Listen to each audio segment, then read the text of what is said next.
Here, hello everyone. Welcome to Ambitious Amplified, powered by Ambitious Entertainment. I'm Isaac Orange, and today we have a very special guest joining us. Please give a warm welcome to the very talented content creator, videographer, Chicago multimedia CEO and freelancer of Stain Media LLC, Ryan Stain, aka Little King. So, starting us off, what got you into content creation in the first place? Actually, I'm gonna be giving a whole lot of shout outs during this little live. So, my broadcast production teacher, Mr. Silverberg, Ivan Silverberg, I went to Niles North for my senior year of high school. Me and my family moved from the suburbs to like the more rural part of the city, like on the north side. And I did 3 years out there of high school, and then I did my senior year out here in Skokie and Evanston, that area. So then I signed up for this broadcast production class at Niles North, and they showed us how to set up like the white balance on the cameras, how to film precisely, how to zoom in and get the right crispiness for the video, all that. They taught us all that hands-on stuff, how to use Premiere Pro, how to edit, all that kind of stuff. And I think it's just, I love how I can show people how I see the world through my eyes without like just using plain words. Like when I have clients that I do video for or do photo for, seeing the smiles on their faces from like, oh, it kind of just says, oh, I never could have imagined it would be this good. Like, and I love seeing that from my clients, because then it means that not only do they see the creativity that I can bring to the world, and like they see the world through my eyes, but also it's like there's a certain level of excellence that he provides that you're probably not going to get from too many other people that aren't charging like $1 million per hour. Like, and I think that's one of the best things that I offer, is that I make sure that from start to finish, my clients always get the best of me, and then the content that they get at the end is probably the best, because I don't want to make anything that's less than excellent. So I love that I can help people to see how observant and how creative and how like I don't just kind of skim off the top. I really dig deep into how can I make this better? How can I make myself better? How can I make myself more well-rounded? And so. Yeah. And do you remember the first video you made that made you really think you wanted to do this? I was back in the day, I used to be a YouTuber, or at least I wanted to be so bad, because like I grew up watching like Fred and all those other YouTubers that would like had full-on production teams and stuff like that, even if they didn't really have full like producers, directors type things like that. They all like created such content that it reached so many people, and like so many people knew them. And I didn't necessarily want to be famous per se, but I think it's more just I wanted to make content that reached people and was like relatable, and it pushed culture, but also wasn't like too preachy. You know what I mean? Yeah. Yeah, that kind of leads into this next question I have, which is, how are you inspired by other content creators in the field of work that you do to make the content you generate? Honestly, I never really have like the big word I use is purpose, or like direction. I love to push myself into purpose, but I usually don't know what that looks like until I see it from somebody else. So a lot of times I'll see other content creators. I'm sure I'll mention somebody else during the course of this interview, but there's a lot of content creators that I see on Instagram, on YouTube, where it's like I'll see their content and be like, ooh, I know I could do something like that, or twist it in a way that's more personal to me, or that would kind of tell my story or tell the client's story, something like that. And I like to try to push myself in the direction of being better in that way. So like I'll emulate some content creators' videos, and then try to add my own little flair to it, if that makes sense. Yeah. Yeah, and I definitely get it. Like, content creation has evolved from what it once was in like the early 2000s and the 2010s, because now a bunch of people are getting famous from just doing their own niche things or doing content creation from jobs that have never had shown content for it before. And by breaking down the steps of how they do these, you know, really hard jobs, more people are, wow, this might be something I can do. So what does your creative process look like from idea to final post?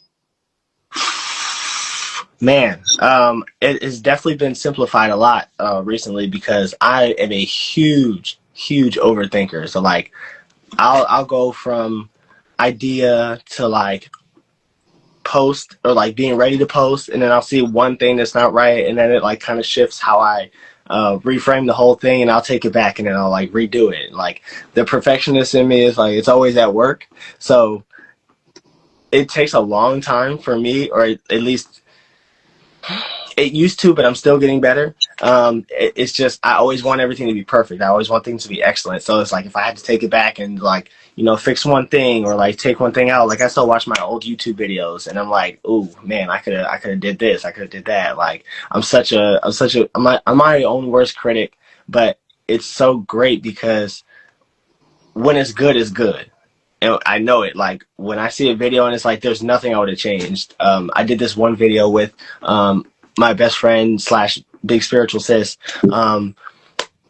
We just set up the phone on the dashboard in her car, like during a drive when I was hanging out with her. And like our conversations and the way we talk to each other, the things we say, like there's never a dull moment.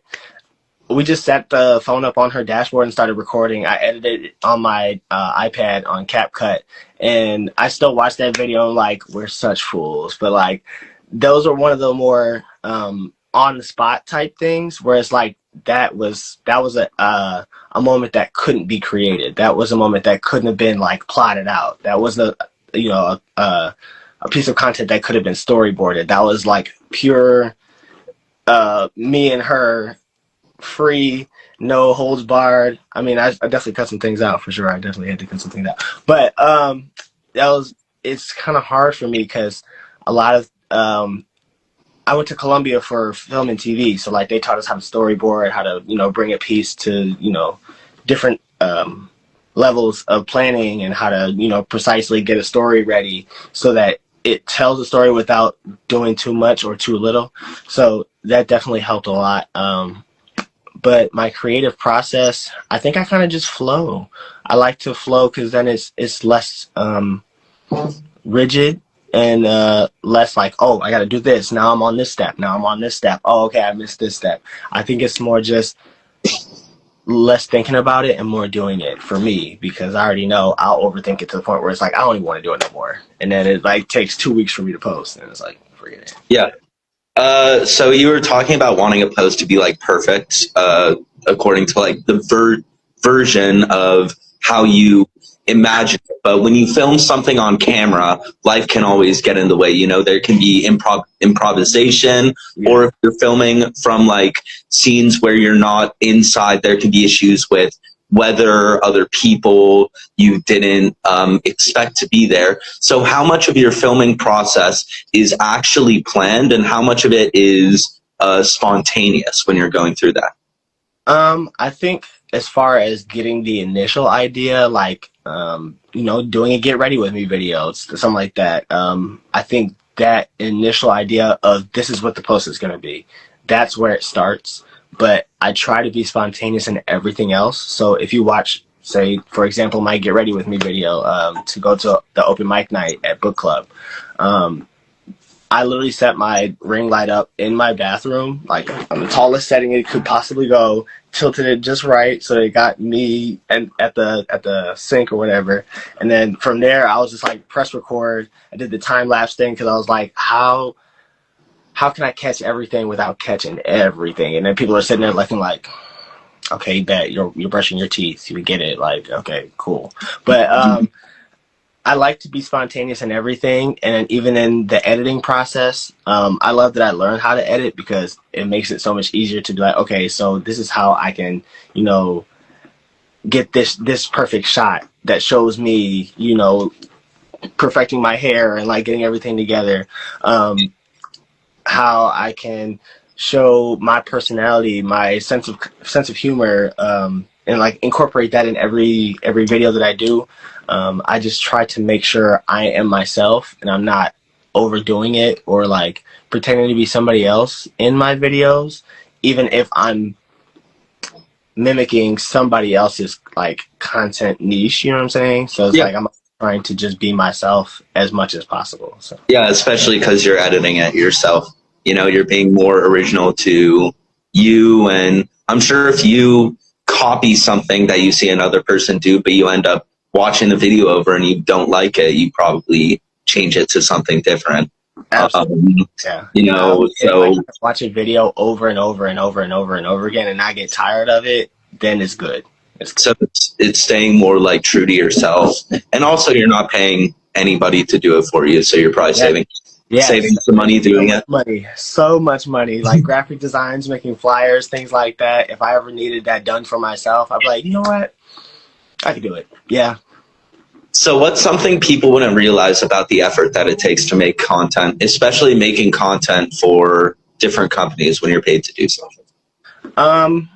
I think it's more understanding their vision and trying to push their vision. It's a lot easier than you think. Like I said, I'm an overthinker sometimes. So a lot of times I'd be like, oh, I just want it to be perfect so that, they hire me again, or like, because word of mouth is so important for entrepreneurs and content creators and things like that. So I always want to make sure that it's perfect for whoever I'm making it for, especially if there's a check involved, you know what I'm saying? You definitely want it to be good, but getting to know the brand themselves, like who's the head of the brand, getting to know them, like why they started what they do, like why they do what they do, things like that are so important as far as getting the best final product for whatever video you've done. So I had a video for a small startup brand called Return Runners that was featured on Windy City Live. And I was partnered with a JA Junior Associates team for a project. It was their project. I was just, the cameraman, editor, voiceover artist type thing for that. And it was their project, and they were trying to create a commercial for a small startup brand. And I kind of just followed their vision the entire way. And I was like, okay, so whenever I'm contracted to do anything, I want them to know that I'm here to help push your vision, because if it was something for me, I would know exactly what I wanted it to look like piece by piece. So I definitely want them to know, okay, so whatever you need from me to help make this as good as possible, like the best possible outcome, let me know, because then I'll tell you what I can do and how we can get there, and then we work together for that, so that it's not just all on me, or it's not all on them, and then we can kind of work together. My creative mind works as far as like how to produce that perfect shot, how to do that perfect transition, things like that. And by the time it was done, she sent me the link. The Farah Alexander, the head of Return Runner, she sent me the link. She texted me. She's like, "Oh, we just finished up on set for TV, and we showcased your video." I was on the CTA, like on the green line, something like that. And I was like, "Yo, no way, no way!" She's on with Val Warner, and they're showing my video. It was such a crazy moment, because like I could tell that not only she liked it, but she liked it so much that she felt the need to showcase it. Like, okay, so this is my product, this is what I do, and this is the perfect way to show, like, this is what the product is and how efficient it is. Like, it just meant so much to me. It was so amazing. Yeah, that must have felt great. So how do you stay consistent while keeping your content fresh in a field that's always growing and evolving? I like that the field is always growing, always maturing, always evolving. And I think that's why I chose to really pursue this, because it always forces me to be better. It always forces me to like be on my A game. You know what I'm saying? Like, what are the new editing techniques, or like how to color grade better, or how to do sound design better, or how to just make my content in every way, even if it's just a simple Instagram post talking about my feelings, or like, how my day is going. How can I make it so that it's the best that it can be, even if, say, I edited it on my iPad, on CapCut, on Premiere Pro, or if I had somebody film me professionally and it'd be like, okay, just give me the footage and then I'll edit it myself.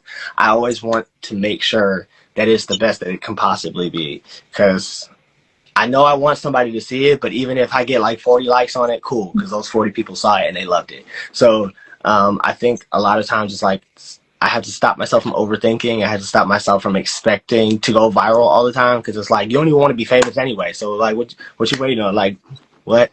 So I think that helps a lot. But being in content creation, just knowing that you're staying true to yourself, like you were saying, and that you're showing the best parts of yourself while also not faking anything. Any of the the hard parts, or the parts that aren't so easy to share. I think being able to project that side of you without being like, oh, let me take this down immediately because I don't want nobody to see it.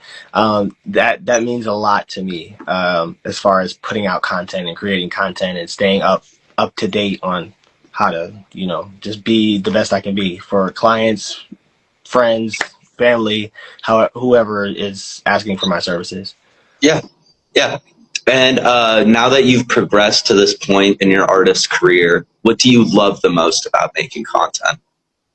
I have not posted nearly enough videos of me performing, actually, because recently over the past, I believe, 8 months or so, I want to say 6 to 8 months, I've been performing at book clubs, open mics every other Tuesday, and just kind of getting my vocal together to the point where I'm confident posting whenever. So I have so many videos in my phone that I asked somebody, I just threw my phone at them and be like, hey, can you record me real quick? But I think eventually I'll get to the point where I can just post and then not worry so much about, oh, this note wasn't right. Oh, this wasn't right. Or this could have been better. Or like, oh, I forgot the words there. Like on my recent show, I messed up the words for one of the songs. I missed the intro for another one of the songs, but it's kind of like how I played it off. I made little, lame jokes in between songs. So it's like, oh, I swear I know the words to this one, I swear. Things like that. That just make it easier for me to post, because it's not like, oh, I'm bombing and people can tell. Like, I try so hard to make everything excellent, but it's like not everything is going to be excellent, because you're still growing, you're still building, you're still climbing and still getting better in every way. But thankfully, as an artist, I can actually say now that I'm an international vocalist, because I went to Japan for missions with my auntie, my spiritual auntie, for 2 weeks, and was just singing all over. Like, I've been to Hawaii to sing for missions. I went all over Florida just singing gospel, and that's one of the main things that are that helped me to hang on, helped me to see the positive sides and everything, helped me to stay hopeful. I think that helps so much as far as like putting it in my content, projecting that hope, projecting the good news, projecting that I am a believer in Christ, and that no matter what you're going through, no matter what I'm going through, no matter what's holding over my head, no matter how hard I think about, certain things, I already know what he wants to thrive in me is going to thrive, period, as long as I'm willing to submit to that. So it definitely helps me to stop overthinking so much, for sure, and just really be more free to just put it out there and let it do what it's going to do, because I know it's going to touch some people. So if it touches 1, 2, 3 people, great. I guess it did its job. So Do you think you're going to continue as you grow your content creation career within Stain Media LLC for different businesses to travel the world and sing for these missions, or will it be two things that are clashing with each other, getting in the way with different schedule? So eventually I hope to have a team kind of like Beyonce has Parkwood, where they have, or I can contract a whole bunch of other people like content creators, influencers, directors, producers, editors, photographers, all kinds of like arts, and create an agency where not only I can use their gifts to create my own content, but also help them to better their skills, like how my broadcast production teacher helped me to learn Premiere Pro and how to set up a background, how to set the white balance, like how to memorize a script on, on 3, 2, 1, go, like things like that. I also have a podcast called This Levite Life, where it's centered around just being a better person spiritually, while also applying scripture to your life in ways that help to grow you instead of like tear you down, because a lot of people don't know scripture and they're like just kind of going willy-nilly with it, and they're not really helping you to understand how God wants us to see us in his eyes. So I want my content creation, I want my podcast, I want my artistry, I want everything to kind of be cohesive and like spread a message that is like, you can do this too. It's not super hard. I mean, it is kind of hard because, especially if you're managing other people and, like you're always in charge of other people. But it is possible to be able to be great in so many different areas and still have a mission that is like, you can still be better. And I always do want to be better. If I'm not getting better, then I feel like I'm just stagnant, and I can't accept that. Yeah. Which it's very nice to see the progression over the past 10 years or something like that, because I started it didn't start as Stain Media. It was In the Mix Productions at first, like my broadcast production class, that was our group name, and there was like 3 other people, and eventually after I graduated from high school, I took that and kind of ran with it. So I was marketing myself at first as In the Mix Productions, but then because it was like in the mix of everything, like video, audio, graphic design, photography, all this. And I was in the mix of all of it, and I provided all of it. So as I grew and as the podcast, kind of took form, I added that into it. So now it's like I'm agency minded as far as like pulling other people in for my projects, but also trying to help them to be able to find their niches and build their skills, and help them to find gigs in the media industries without having to bump their head constantly, without having to hear as many no's, without having to have $500,000 in business funding, like super hard things, and kind of like make the road a little bit easier, build a bridge for people who know they're creative and know they can do it, and to kind of just help them get there. You know what I'm saying? Yeah, absolutely. So a bit of intermission before going back into the question, something a bit more fun, a quick this or that game where I'm going to give a couple options each round, and you're going to choose what you prefer between each option. It's just going to be preferring from 2. So would you rather film in a place that has a big crowd or a more intimate setting? Honestly, maybe big crowd, because I love to network. I'm an overthinker, of course. I'm trying to like break free of that, because it's like it's just a kind of, it's not an attribute necessarily that I want to hold on to. I think it only helps as far as the perfectionism aspect of it, but eventually I just want to be able to make content that is freeing and not as heavy on my mind. So I think as far as being in a big crowd, I think like Lollapalooza, like being able to record saying one of my favorite artists on stage, something like that. I would love to do something like that. I mean, I would do a small intimate setting, and I have, but like, the bigger the better. You know what I'm saying? Editing late at night or early in the morning?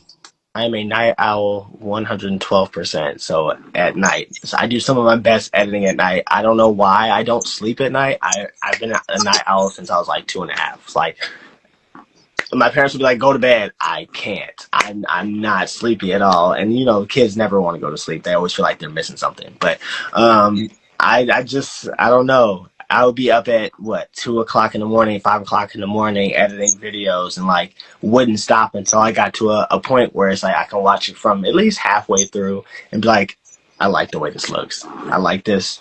This is very me. I love it. Phone camera or a more professional video setup? Considering it took me a while, it took me some good years to buy my first actual professional like mirrorless camera that I use, and I honestly don't even use it as much unless I'm doing, you know, client work, something like that. But I've gotten really good at, and these phones are actually incredible as far as like the camera settings, you know, having 4K video, 60 frames per second, like. Even if I'm in the gym recording, like I already know those reels are gonna be top tier because you know you got the good camera and then you got CapCut and I've been recently using Instagram edits for my videos and like crazy. I never expected my videos to be so like effortlessly like perfect and it's crazy to see like the amount of effects that you can do on it is. It's not like CapCut where it's like you can track and you know do all these other things, but the amount of effects and capabilities and things that you can do within that app is like insane, and it's free. So you know what I'm saying? Because I don't like to have to pay $19 a month. I'm still beginning. Oh yeah, I'm still struggling to pay that $20 a month for CapCut. That stuff, you know, whenever it comes in, I'm always like, oh wait. I have to do today. $19 for CapCut, and then it's the $15 for Canva, and then it's the $2. Of course, I'm a cheap, you know, I'm cheap a little bit. The $2.99, something like that for the Google storage, and it's like, oh my gosh! But yes, definitely. It adds up. 95% phone, and then maybe like 5% if I really want to like add a little extra pizzazz, or if I want that retro footage, I'll use an old school camera. I think it kind of just depends on the client project. But yes, definitely the phone for sure, because it's a lot easier, and everybody has their phone on them. So, working solo or having a creative team on a project? It depends on how much money is coming in. It depends on how much the check is, because I was like, if it, you know what I'm saying, if it's a good enough check, I need a couple people that be like, okay, so you do this, you do this, you do this, and y'all come back to me, and I'm gonna approve everything step by step. But if it's just me making content for me, oh yeah, I'm cool, I'm good. And last one, working behind the camera or in front of the camera, like on the camera? Again, I thank God for my broadcast production class, because literally we would be taught to make the weekly school news, so it helped me to get over my stage fright, even though I wasn't really on stage. But it helped me to get over that fear of being in front of the camera and, you know, people not liking my personality or not liking who was in front of the camera. I think no matter what I was projecting, no matter what story I was reading, no matter what the content was that I was making, it helped me to be like, okay, well, if I have to do it anyway, and if I know people are going to see it, I might as well put my all into it and make it so that when I see myself, because in my homerooms, everybody was like, oh my God, you're about to come on. You're about to come on. Don't do that. Why would you do that? Now I'm like, is it good enough? But thank God my teacher, Mr. Silverberg, he was always such a huge supporter. He was like, oh, your typography is amazing. Your transitions are super smooth. You always have like the super clear, like nothing is shaking right now. There's no jump cuts. So like he really helped me to be like, okay, so this is what high quality, high tier media looks like. And he makes some incredible stuff, especially like 3D, 4D type videos. Insane. So like I'm still learning from him as well. But yeah. Well, going back into the questions, what keeps you motivated on days where you don't feel like video editing? God definitely helps a lot. He kind of pours into me. He's like, he helps me to see where I am, where I've come from, like how far he's brought me as far as like perfecting my gift. And I'm a very mental person. So like, you know, creatives usually they live up here as well. So, he kind of gives me a picture of where he can take me. And I think that motivates me a lot as far as like, this moment is temporary. You know, you not wanting to do anything, you not wanting to record, you not wanting to film, you not wanting to do that voiceover. Even if it's a small step, it's like right before I post, you know what I'm saying? Even if it's scheduling something, it's seeing myself in the future, you know, being where I want to be, having the client connections that I aspire to have. You know, photographing, you know, celebrities and doing that kind of thing and being that influencer, that content creator that people see on Instagram all the time and that they be like, "Ooh, I want to be like him when I grow up." That's crazy to me because I know it's right around the corner and it's like that one small step that you're not taking could be the step that like makes you viral, or like that one video of you being upset that could get you viral, and it's like you just got to do it. So Yeah, absolutely. Just to pause for a second, for those of you that are just joining us, this is Ambitious Amplified. I'm Isaac Orange. Today we have Ryan Stain, content creator, videographer, Chicago multimedia CEO, and freelancer of Stain Media LLC. So in your field of work, do you see content creation as more art, storytelling, or business? ooh, that's a really good question because I honestly believe they're like all a part of the same thing. It is my art. I use storytelling in a lot of my videos, and um, it all kind of like molds together pretty perfectly. And I think that's part of why my videos um, must be at a certain level of professionalism, because it's like this is also my portfolio. This is also what people are going to see whenever they hear Ryan Stain or Stain Media. That's what they're going to see. So I always want things to be, you know, top tier. But yes, it is definitely content creation and like making content that resonates with me is an art. And I think even the simplest premise for a video can be storytelling for sure. Yeah. So looking at your different social media pages, a lot of your brand seems to encapsulate your faith or a strong belief in faith. How important is your faith to your work?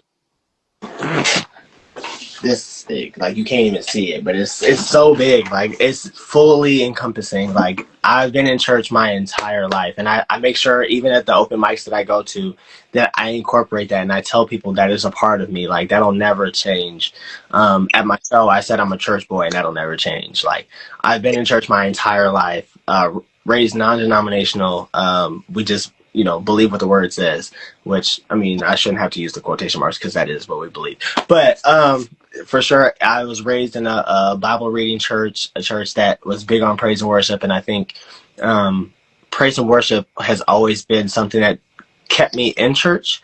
Like I would do contemporary dancing, I would do like the youth rallies, and I was really involved in my church. And I think that's why a lot of young people are kind of like falling away from church, because they're not, nothing is pulling them to be fully involved. They're not seeing themselves, you know, in different areas. Like they're not, their gifts aren't being used as well. So like even in my church, like I would use my content creation skills to be like, okay, so let me help make this Easter video, something like that. Or we would have the Sunday morning announcements for our church where they would like just, you know, say, oh, the church is doing this, we're partnering with this company to do this. So I would ask all the time, okay, so how can I help you guys to make this better? Because I know whatever I do is making me more well-rounded. So whether it was dance, whether it was, you know, making videos, whether it was singing, whether it was some other form of art, I always include my faith in that, because at this point it's like it's just second nature. So like everything I do, I want it to point back to God because He's the one that gave me this. He's the one that was like, okay, you have so many gifts and talents. I gave you so many gifts and talents. Now, how are you going to use them to give me the glory? And that when I found that it was about using your gifts for His glory, it made overthinking kind of like foolish in a way because it's like, don't be so hard on yourself as far as, and I'm still working on that. Don't be so hard on yourself as far as like, oh, I don't feel like what I'm doing um, is acceptable, or like I'm not doing enough for God. I feel like as long as you are not misleading people, of course, and you're just doing the best that you can with what you have and pointing it back to Him, be like, I know I'm not perfect, but this is what you get. You know what I'm saying? I love that. I love that my faith can allow me to do that, to be that imperfect content creator, and still flourish in that though. So like the 40 likes, cool. I know whoever needed to see it, God made sure that they saw it. So like it helps so much for sure. Yeah. And being a Chicago-based multimedia freelancer, how has the city influenced your style? Ooh, that's a very good question. I try to incorporate scenes of the city and downtown, like certain areas that are not as televised, I guess you could say, that people don't see, like different neighborhoods that are outside downtown or away from the loop, away from the beam, that people will probably not see unless they're either like tourists or they actually come and move from some other place to live in Chicago, and then eventually they see it because going to Columbia and living in the suburbs. I've lived all over Chicago. I've lived all over Illinois, like the north, south, east, west, house, condo, apartment, townhouse. I've been everywhere. So I've seen so much of Chicago that it's like there's so much beauty in every neighborhood, whether it's like the different cultures, the different racial areas. Like there's so much to highlight, and it's like you can almost never really get to it because it's like there's not enough time in the world for you to be like, okay, I'm gonna go to this neighborhood, then this neighborhood, I'm gonna go to Logan Square, then I'm gonna go to Avondale, then I'm gonna go to Lakeview, then I'm gonna go to the South Loop, and then I'm gonna go hit up Bridgeport area, then I'm gonna see what Hyde Park has, Bronzeville. Like I've been all over the place, and it's so crazy to be able to highlight such an incredible city because everybody knows Chicago is great. It has so many people, such a wide population, so much art, so much culture, all in one space. But being able to highlight the things that people don't see is so much more fulfilling to me because I feel like I'm adding to what makes Chicago so great. Yeah, and there's going to be, let's say you're hired by 3 different companies, one based in Southside, one based in the West Loop, and one probably based up by Loyola, that all want their content advertisements to have scenes from the area around where that business is, to be shown when you make the video. And I'm sure you're going to end up with 3 videos that look completely different because if you travel 15 miles in Chicago, it's going to look nothing like where you absolutely started out from. It sounds like as far as like numeric values, like it doesn't seem like 15 miles, that's not bad. 15 miles is literally from like the north side all the way to like Hyde Park. So it's like there's so much to cover in that space. There's so much going on every day in that space. Not even to mention just downtown, like Grant Park area where they're always having like different events and things like that. But it's like there's so much going on, and it's like even going down Lakeshore Drive is like you see people playing soccer along the water, people are running, people like there's so much activity to capture, and it's like even if you record they like the skyscrapers as you drive down Lakeshore Drive, eventually you'll come across a project where it's like this footage right here is perfect for whatever I'm trying to do. And I love that. I love that about this city. Yeah. And you're the CEO of your own freelancing company, which I've already said multiple times, but I keep on wanting to give it a shout out. Stain Multimedia LLC. If anyone watching this needs video editing, content creation, please reach out to him. What has the experience been like in building up your own brand? Um, it has actually been insane to me because my dad, growing up, he would always tell me and my brothers, if you do what you love every day, then it won't feel like work. And I guess as time progressed, um, I knew that I would have to find a way to support myself. And like I wanted it to not feel like work. So eventually that translated into I want to be my own boss. I want to be the one to call the shots. I want to be the one to hire people. I want to be the one to put people on. I want to be the one to be the manager that I never saw, or that never really cared about my well-roundedness, or like my personal growth, my spiritual growth, being there for people. Like I had probably one or two managers that I actually still talk to this day, maybe, if that. Um, I wanted to be a different kind of boss, where it's like I'm shaping people instead of like just trying to keep them below me long enough where it's like, okay, until you do your own thing. No, I want to bring people in and make it so that they feel like, oh, this is the best job I've ever had.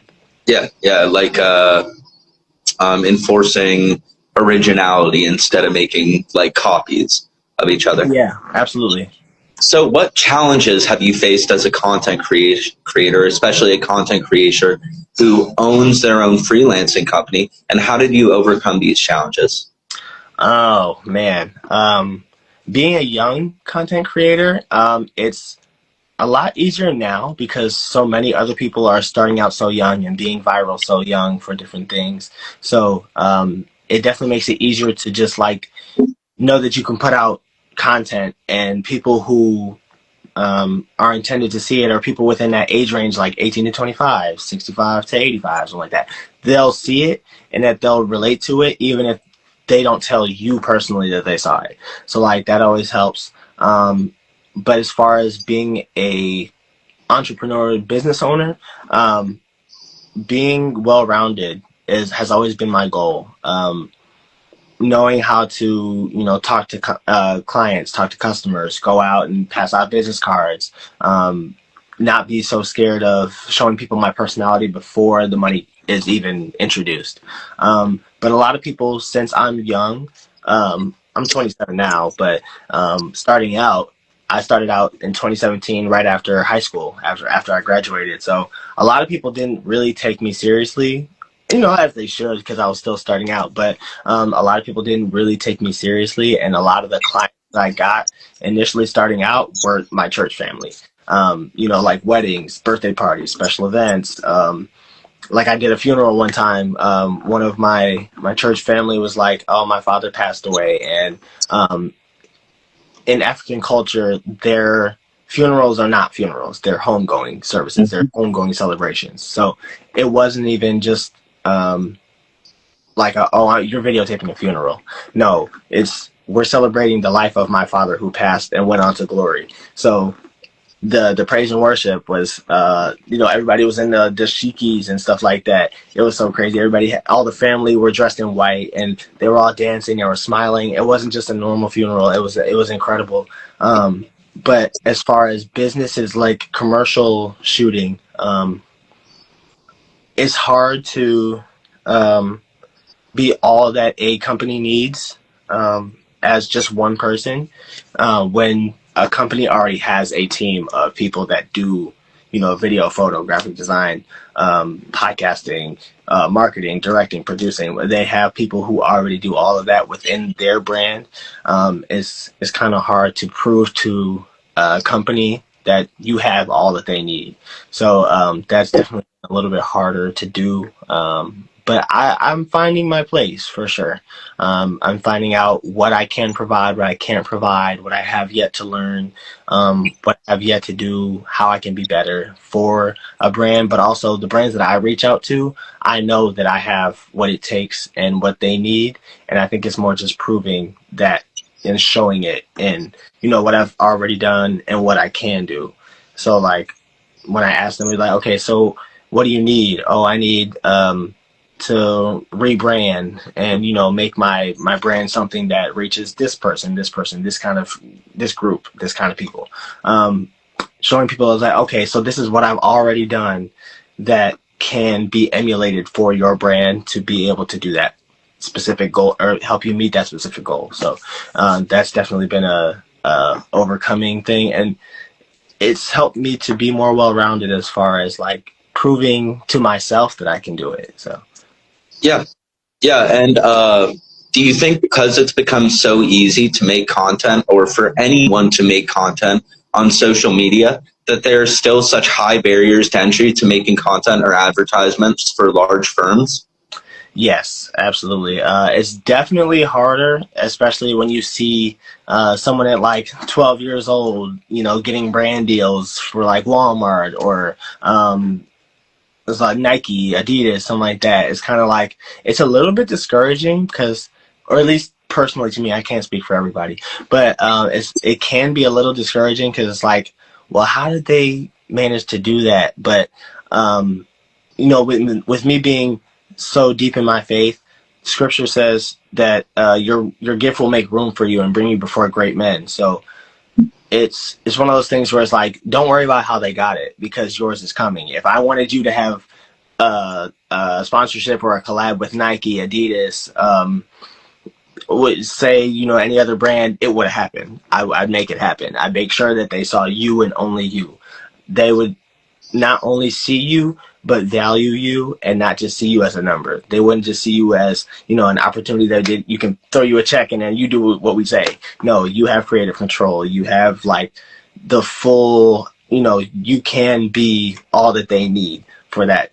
So it's like, it's a little bit discouraging, you know, if you look at it in a sense of comparison, but I try not to do that because it don't help nobody. But yeah, faith has definitely helped me to see myself as worthy of any project that comes my way. And if it hasn't, I'm probably just not ready for it. So. And how do you measure growth in your brand? Is it numbers? Is it impact? Or is it something else? Growth and impact for sure, because right now I'm personally not exactly where I want to be, and I'm still getting there. But eventually, I was just in a meeting with Dunverse. Like I had a personal call to, you know, analyze and assess whether I could have a doer. That's what they call it, a doer for my business that would help me, you know, pull in clients, do marketing for me, things like that. And what's it called? So yeah, I'm going on tangents and stuff. But what was the question again? I'm sorry, my bad. How do you measure growth in your brand? Is it numbers? Is it impact? Yes. So eventually, when I become more what's it called, professional, and more like when I get those client connections, then I'll base it on numbers. But as of right now, I think growth and impact for sure are what drive me to keep making content and keep looking for businesses and brands and opportunities that will give me that well-rounded business look and approach, I guess. It'll help me be more confident when I reach out to people because I know it's like, oh, I've, you know, had my videos on ABC7. Like I've done work for Mariah Carey's, like, I don't want to say stan group, but semi for Mariah Carey. I know she saw it. So that means a whole lot. Even if she didn't tell me, like reach out to me directly, be like, hey, I saw your video. It was really great. Da, da, da, da. I don't need that. But if it comes, yes, great. Later on, we'll base it on numbers when I'm finally, you know, in a space where I'm comfortable and the numbers are numbering, you know what I'm saying? So, yeah. So what advice would you give to someone who is trying to get into content creation today? Just do it. I know Nike's going to look for me for a check. They're going to look for me to be like, okay, oh, it's a little coin for that. But just do it. Yeah, well, you could probably pay them in 30 years. They didn't pay the person who designed their sushi That's what I'm saying. for years. Anyway. So long using that and then making no money off of it. So now, yeah, you're going to have to pay me now. Yeah. But, yeah, definitely just do it. Stop thinking so much. Don't let overthinking. Don't let yourself feel like you're not in a space where somebody else is. Don't compare yourself to other people. Don't be afraid to really put yourself out there. Don't be afraid to fail. Don't be afraid to fall on your face. Or at least don't fall on your face and then, you know, make yourself look even worse by being like, oh, this company didn't see me, da da da da, f them, da da da da. Like it's always a growing moment. It's always something that's going to make you better. Um, yeah, definitely just do it. Know that you're capable of reaching whatever goals that you have for yourself or for your business, for your brand, for your podcast. Know that you can get there as long as you never stop. One of my really, really good friends, his name is Baxter Stapleton. He worked for Will I Am for a while. Then he started to run for Congress in Ohio, I believe. He was one of the people that really influenced me because, he makes incredible content as well. So he's given me tips like, oh, if you can build your client base in the city that you live in, the following will follow you. And what was another thing he told me? If you just keep creating, eventually people will see what they need to see. So those are all incredible things that I've learned from people who are actually in the industry and thriving. You can't learn from anybody, just anybody. You can't learn from just anybody. A lot of people have, mantras and, educational pieces that they can give you, but like not everybody's thriving in the industry that you want. So I think if you're looking for a future in content creation, reach out to people who are actually thriving and be like, hey, so how do you do this and this and this? How do you get over, going out and talking to people? Like, how do you get over stage or camera fright? You know what I'm saying?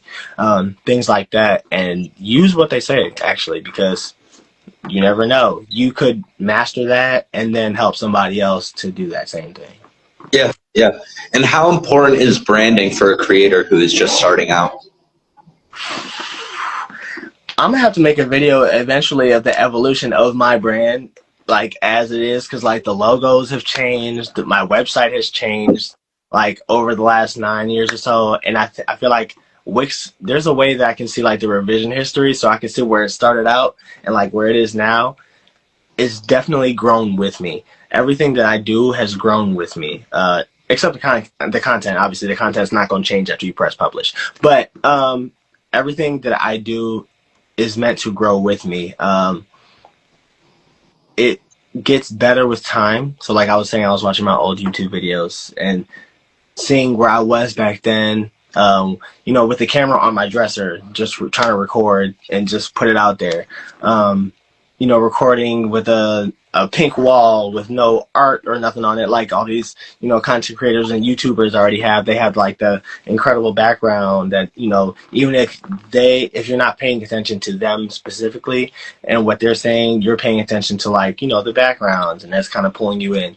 So really just learning from so many different people that are actually doing what I'm trying to do, and taking little tidbits that I know I can apply to my own thing.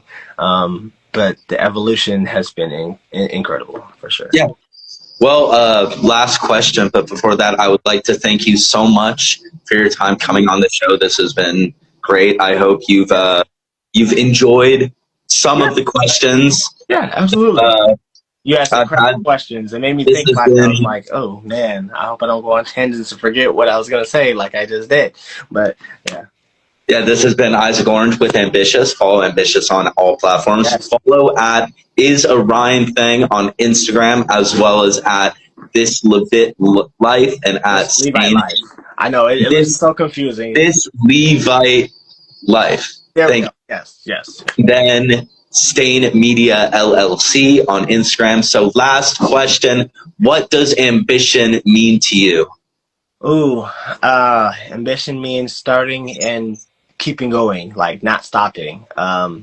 Seeing yourself where you want to be and doing whatever small steps, small or big, to get there, and not letting people control how you see you, how you see where you've come from, or how fast you're getting to your goals.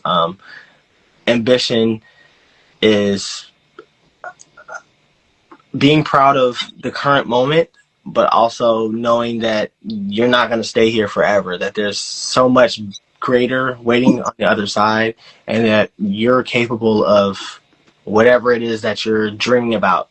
I know Beyonce used to say, if she's seen it in her mind, she's not going to stop until she sees it like pushed out into the world. Like, and I think that's incredible that she gives those like mantras, I guess you could say, because it makes me feel like, okay, so that's why she's so incredible, and everything she does is so incredible, because it's like she dreams it, she knows it's possible. And I think ambition is being able to chase that no matter what hurdles you have to jump over, no matter who you got to move around. And it's the never stopping and always just being humble for, Great answer. Great answer. Well, thank you so much. Thank you so much for coming on the show.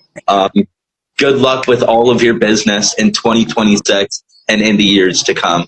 I hope you get lots of profit and growth. I hope so too. You know what I'm saying? Because I like nice things. You know what I'm saying? But yeah, no, it was so nice to meet you, Isaac. Thank you for this interview. Thank you, Ambitious. Appreciate you guys. Have a good one, you guys.